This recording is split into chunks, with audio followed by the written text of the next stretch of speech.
What's up everyone, my name's Mark, and today we're going to be taking a quick look at the GoPro Hero Plus with a built-in LCD screen. Now this is the 2015 edition, the one that came out in June. It has the built-in LCD screen and built-in Wi-Fi. It retails for about $299, and yeah, it's basically an upgrade of the one that came out in November of 2014. So what that basically means is it's going to have a lot of the same benefits and limitations of that model.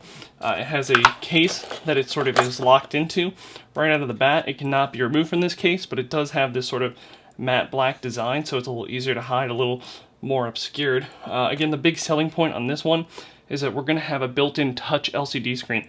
Now it's going to differ a little from the LCD screen in the Hero 4 Silver Edition. It's not going to have any swiping, it's only going to be tapping. So what that's going to mean is we're going to have to actually press specific points on it to access certain menus. So again, this is basically just an upgrade of last year's model.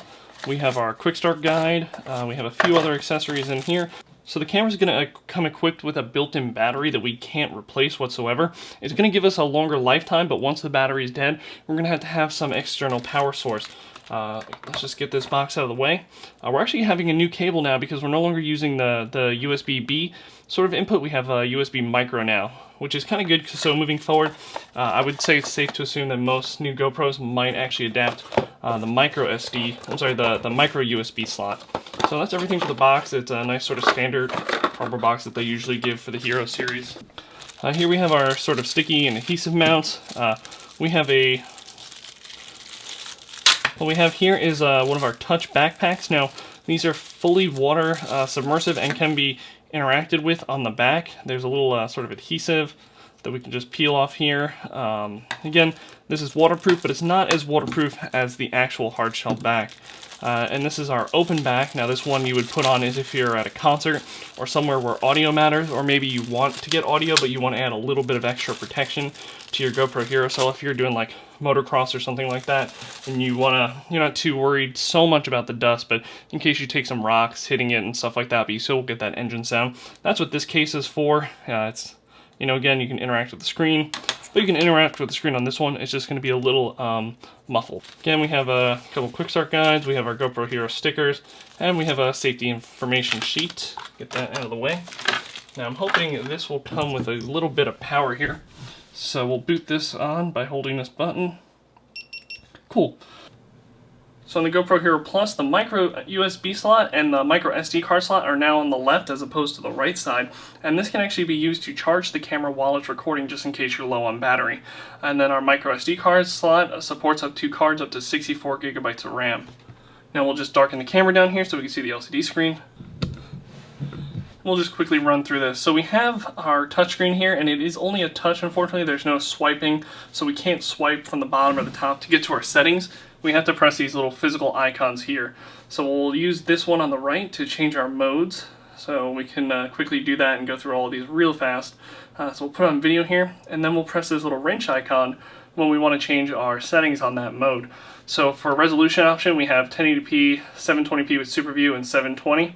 Now when we're filming at 1080p, we can actually go up to 60 frames a second and 30 frames a second, but there is no 24 frames per second option. Now we can switch it to 720p super view, which will give us a wider field of view here. Let me just, resolution 720p. But the max we can do, and actually the only frame setting we can do, is 60 frames a second. And the same thing is going to apply to just normal 720p. There's no 30 frames or 24 frames a second option. So we'll go back here. We'll go to photo. Photo actually isn't going to give you a lot of options. We just now have an 8 megapixel image sensor set to wide, and there's no field of view options that I can see in the LCD mode, and the only option we have here is spot metering. And the same is going to go for our burst. The only thing we're going to have is 10 frames over 2 seconds, and again, no real options to change here other than spot metering. So we'll go over here to time-lapse though. In time-lapse we actually do have a few options. Again, 8 megapixel image sensor over the GoPro Hero 5. And now we have intervals that we can pick from between 5 to 10 and 60. And then again we have a spot metering, and that's about it. Now under settings and setup, we can change the camera to record in We can add loop mode on, we can mess with our Wi-Fi settings, our touch display, how we want it to turn on and off. Quick capture is if we want to press one button and just have it start recording immediately. We can change all 4 LEDs on the camera, date and time, and delete. And we can also delete individual clips just from going to playback, and we can actually delete them there. But since this card is empty, there's no real point to show you that. And that's it. So on the left here we have the GoPro Hero. Now this is the one without the built-in LCD screen from 2014, and this is the GoPro Hero with the LCD screen from 2015.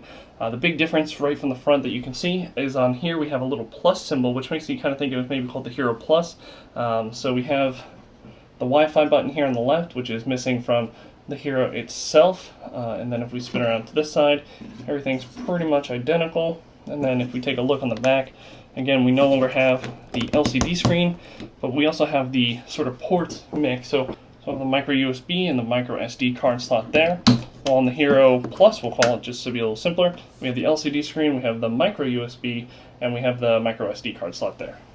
And other than that, body-wise, they're all pretty much the same. It's the same case. We do have a different back door, just so you can see the screen a little better, but nothing too different. So we'll be putting up a full side-by-side against the GoPro Hero versus the GoPro Hero Plus, but I wanted to give you all a quick preview of that. Now, in our initial test, and we're going to go back and retest this just to make sure it's accurate, but the GoPro Hero lasted at 1080p 30 frames a second at 2 hours and 39 minutes. However, the GoPro Hero Plus with the LCD screen turning off after the first minute at 1080p 30 frames a second only lasted an hour and 34 minutes. Now, the only difference was the GoPro Hero Plus had looping turned on. Now, I'm going to try running this test again with looping turned off and see what our results are, but initially, the GoPro Hero outlasted the GoPro Hero Plus by an hour. Now, that could be because it's just doing a lot more processing and maybe it runs the battery dry a little faster, but it should run a little longer than this, so we're going to retry this and show the results in the full side-by-side. Now in this next section we're going to do an audio test. The one thing that was kind of shocking is the GoPro Hero Plus actually has mono audio. If you look on my sort of timeline here, I only have the one channel, while with the GoPro Hero I have multi-channels. Now the GoPro has never really exceeded at doing stereo microphone, but it's just straight up a mono channel, and you'll actually notice a sound difference with the Hero Plus sounding a quite bit muffled. Now for this audio test, we did have the back door removed on both of these cameras, so they were in the most ideal recording situation that they could, and they're basically on par with one another.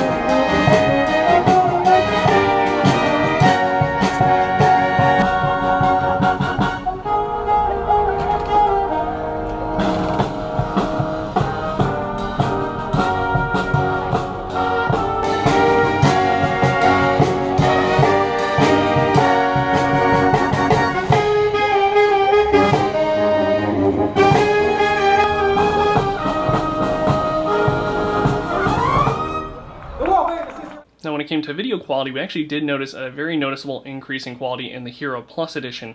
Our textures were much cleaner, the quality was a big noticeable step up, our sort of anti-aliasing lines were nowhere near as bad as they were on the GoPro Hero.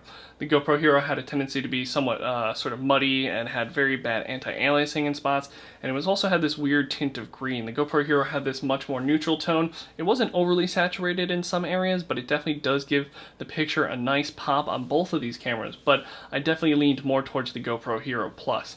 Again, if you're looking at these bricks, you'll notice there's a really nice quality in the line detail in between the bricks. When we're looking at the skyscrapers and the sort of dark areas, again, there's a much more noticeable quality in the GoPro Hero Plus. If you look at the parking lot here, it's lifted much better, it's not crunched down. And again, there was just a better quality improvement on the GoPro Hero Plus.